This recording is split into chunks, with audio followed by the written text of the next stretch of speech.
Front shoulder దగ్గర క్రాస్‌గా Lay's వచ్చి, ఇక్కడ 2 ఇంచులు వెడల్పు మాత్రమే క్లాత్ ఉండాలన్నారు. నెక్ చుట్టూ ఈ విధంగా లేస్ వచ్చింది. 2 ఇంచెస్ ఇక్కడ వెడల్పు కావాలని అడిగారనమాట.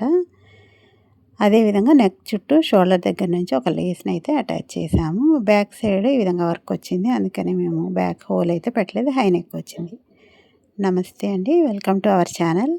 ఈ blouse stitching and cutting video చూపిస్తున్నాను. దీనికోసం మేము తీసుకున్న క్లాత్ అయితే 1 మీటర్. దీన్ని ఐరన్ చేసి డబుల్ ఫోల్డింగ్లో ఉంది. ఇది షోల్డర్ విడ్త్ 7 ఇంచెస్ తీసుకున్నాము. లెంత్ అయితే 14.5 ఇంచెస్ రెడీగా కావాలి. ఆమ్ డౌన్ కూడా 7 ఇంచెస్ తీసుకున్నాం. చెస్ట్ 9 ఇంచెస్, నడుము వెడల్పు 7 ఇంచెస్ తీసుకున్నాం అన్నమాట. 28 ఇంచెస్ వచ్చింది నడుము. దీనికి ఆమ్ రౌండ్ ఈ విధంగా పెట్టాము. 8 ఇంచెస్ ఆమ్ రౌండ్ కావాలి.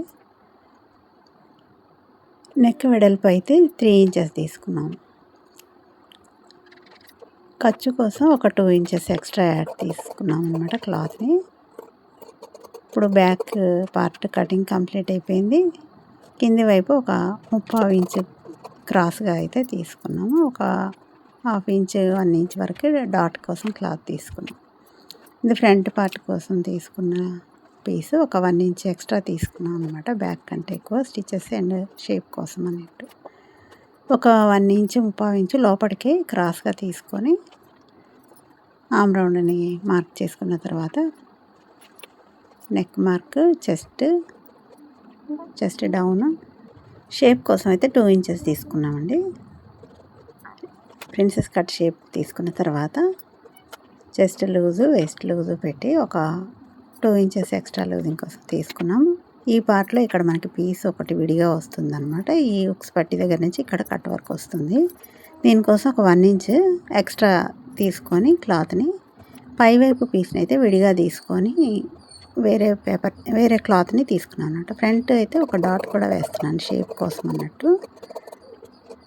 ఉక్స్ పట్టి దగ్గర ఒక డాట్ వేసాము. ఇప్పుడు princess cut shape model cut చేసుకున్న తర్వాత ఈ పీస్ని విడిగా మళ్ళీ వేరే క్లాత్ మీద తీసుకుంటాం. ఒక 2 ఇంచెస్ ఎక్స్ట్రా తీసుకొని, ఎందుకంటే ఒకదాని పైకి ఒకటి వస్తుంది కాబట్టి ఇక్కడ 2 ఇంచెస్ ఎక్స్ట్రా అయితే తీసుకోవాలి. కొత్త వాళ్ళు అయితే 3 ఇంచెస్ వరకు తీసుకొని అడ్జస్ట్ చేసుకొని స్టిచ్ చేసుకున్న తర్వాత తీసేసుకోవచ్చు. ఇది మెయిన్ క్లాత్ అండి. మెయిన్ క్లాత్ మీద లైనింగ్స్ పెట్టేసి కటింగ్లు చేసేసుకున్న తర్వాత హ్యాండ్కి ఇక్కడ మేము డబల్ కట్ వర్క్ హ్యాండ్ ఇచ్చామన్నమాట. ఎందుకంటే ఒకే పీస్లో హ్యాండ్ అయితే రావడం లేదు, ఎల్బో హ్యాండ్. దానికని మేము విడిగా మళ్ళీ వేరే క్లాత్ని యాడ్ చేసామన్నమాట. ఇక్కడ వర్క్ వచ్చింది. కింది వైపు కట్ వర్క్ లాగా ఇచ్చారనమాట. కట్ వర్క్ ఇవ్వడం వల్ల మేము హ్యాండ్కి కూడా మళ్ళీ యాడ్ చేసిన హ్యాండ్కి కూడా మళ్ళీ కట్ వర్క్ ఇచ్చాము. ఇది మెయిన్ క్లాత్ కటింగ్ అయిపోయింది. లైనింగ్ అయితే ఇప్పుడు నేను మళ్ళీ కట్ చేస్తున్నాను. లైనింగ్ ఈ విధంగా మేము 10 ఇంచెస్ కోసం తీసుకున్నాం అన్నమాట.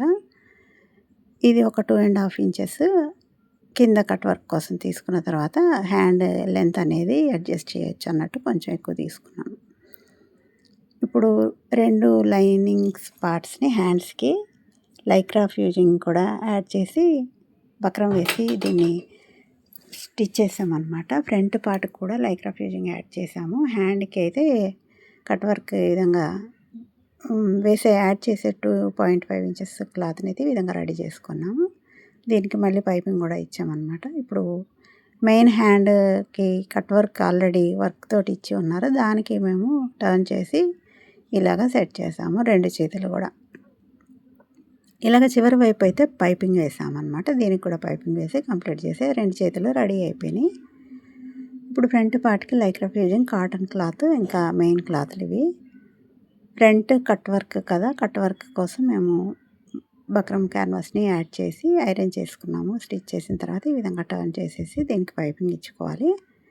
ఇదే విధంగా రెండింటిని రెడీ చేసి ఇప్పుడు సైడ్ క్లాత్లని అయితే అటాచ్ చేసాము. తర్వాత పైనుంచి కాటన్ క్లాత్ని స్టిచ్ చేసామన్నమాట. ఫినిషింగ్ నీట్గా రావడం కోసం అన్నట్టు.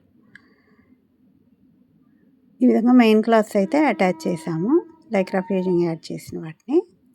తర్వాత లోపటి నుంచి లైనింగ్ క్లాత్ స్టిచ్ చేసి కలిపేసుకుంటామన్నమాట. ఫినిషింగ్ నీట్గా వస్తుందండి. షోల్డర్ దగ్గర వేసే ఈ పీసెస్ అన్నమాట ఇవి. వీటికి పైపింగ్ వేసాము. ఇప్పుడు ఫ్రంట్ కట్ వర్క్ కూడా పైపింగ్ కంప్లీట్ అయిపోయింది. ఇప్పుడు షోల్డర్ దగ్గర మనకి ఎంత లెంత్ కావాలి అనేది ఇప్పుడు కరెక్ట్గా చూసుకొని ఈ పీసెస్ని నెక్ వెడల్పు ఈ పీస్ ఎక్కడి వరకు ఉండాలనేది చూసుకొని కరెక్ట్గా పిన్ తోటి అయితే సెట్ చేసుకుంటున్నాను. ఇప్పుడే స్టిచ్ అయితే చేయడం లేదు. ఈ విధంగా 2 వైపులకి చూసుకొని ఈ క్లాత్ని అయితే ఈ విధంగా సెట్ చేసుకుని నెక్ వెడల్పు లోతు అన్నీ చూసుకున్న తర్వాత మనం అప్పుడు మాత్రమే స్టిచ్చింగ్ అనేది చేయాలి. ఇప్పుడు ఈ విధంగా మనం ఫుల్ బ్లౌజ్ లెంత్ని ఫ్రంట్ వైపు కావాల్సిన లెంత్ని చూసుకొని ఇక కింద మనకి యాడ్ చేయవలసిన ఫోల్డింగ్కి కావాల్సిన క్లాత్ని యాడ్ చేసుకోవాలి. ఫ్రంట్ వైపు ఉక్స్ పట్టి కాదా వైపు ఒక చిన్న షేప్ అయితే ఇచ్చామన్నమాట క్రాస్గా. అది అన్నీ మార్క్ చేసుకున్న తర్వాత ఇప్పుడు క్లాత్ని కింది వైపు స్టిచ్ చేసేసి ఫోల్డ్ చేసుకోవాలి. ఈ 2 వైపులకి ఈ విధంగా క్లాత్ని స్టిచ్ చేసిన తర్వాత షోల్డర్ దగ్గర ఇప్పుడు మెయిన్ బ్యాక్ క్లాత్ తోటి కలిపేసి స్టిచ్ చేసామన్నమాట. బ్యాక్ క్లాత్కి కూడా పైపింగ్ వేసేసిన తర్వాత ఇప్పుడు షోల్డర్స్ రెండింటిని కలిపి స్టిచ్ చేసేసుకున్నాం. ఈ షోల్డర్ స్టిచ్చింగ్ అయిపోయిన తర్వాత అప్పుడు మనకి అన్నీ కరెక్ట్గా ఉన్నప్పుడు అప్పుడు ఆ పీస్ని అయితే స్టిచ్ చేశాను నేను. నాకైతే బ్లౌజ్ పర్ఫెక్ట్గా అయితే వచ్చిందండి. కొత్తగా స్టిచ్ చేసుకునే వాళ్ళు ఈ మెథడ్ని ఫాలో అయ్యి అయితే ఈజీగా స్టిచ్ చేసుకోవచ్చు ఈ మోడల్ని అయితే. ఎందుకంటే మనం ఎంత లెంత్ కావాలి అనేది కరెక్ట్గా మెజర్ చేసి చూసుకున్న తర్వాతే స్టిచ్ చేస్తున్నాం కాబట్టి దీంట్లో ఇంకా డౌట్ ఏమీ ఉండదన్నమాట. బ్లౌజ్ అనేది కరెక్ట్గా వచ్చేస్తుంది. ఇప్పుడు దీన్ని స్టిచ్ చేసేసుకొని ఫైనల్గా గట్టి కుట్టు వేసేసుకోవచ్చు. ఇవి వేసిన తర్వాత హ్యాండ్స్ని అటాచ్ చేసేయాలి. 2 పక్కల హ్యాండ్స్ అటాచ్ చేసేసి సైడ్స్ స్టిచ్ చేసినట్టయితే ఈ బ్లౌజ్ ఆల్మోస్ట్ కంప్లీట్ అయిపోతుంది. తర్వాత దీనికైతే మేము ఒక లేస్ని కూడా యాడ్ చేసాము. ఈ వీడియో కనుక మీకు నచ్చినట్టయితే లైక్ చేయండి. అవసరం అనిపించిన వాళ్ళకి షేర్ చేయండి. ఇలాంటి మరిన్ని వీడియోస్ కోసం నా ఛానల్ని అయితే సబ్స్క్రైబ్ చేసుకోండి. ఈ విధంగా అయితే లేస్ని మేము ఇది దాదాపుగా 1 ఇంచ్ వెడల్పు ఉందన్నమాట. ఈ లేస్ని అయితే యాడ్ చేసాము బ్లౌజ్ డిజైన్లో కరెక్ట్గా మ్యాచ్ అయిందని. ఈ విధంగా లేస్ని అటాచ్ చేసిన తర్వాత బ్లౌజ్ అయితే ఫినిషింగ్ ఈ విధంగా వచ్చిందండి. ఫిట్టింగ్ కూడా కరెక్ట్గా వచ్చిందనమాట. ఇంకా ఎక్కడ తేడా అన్నది రాకుండా నీట్ ఫినిషింగ్ వచ్చింది. బ్యాక్ సైడ్ అయితే ఈ విధంగా వచ్చింది. Thanks for watching.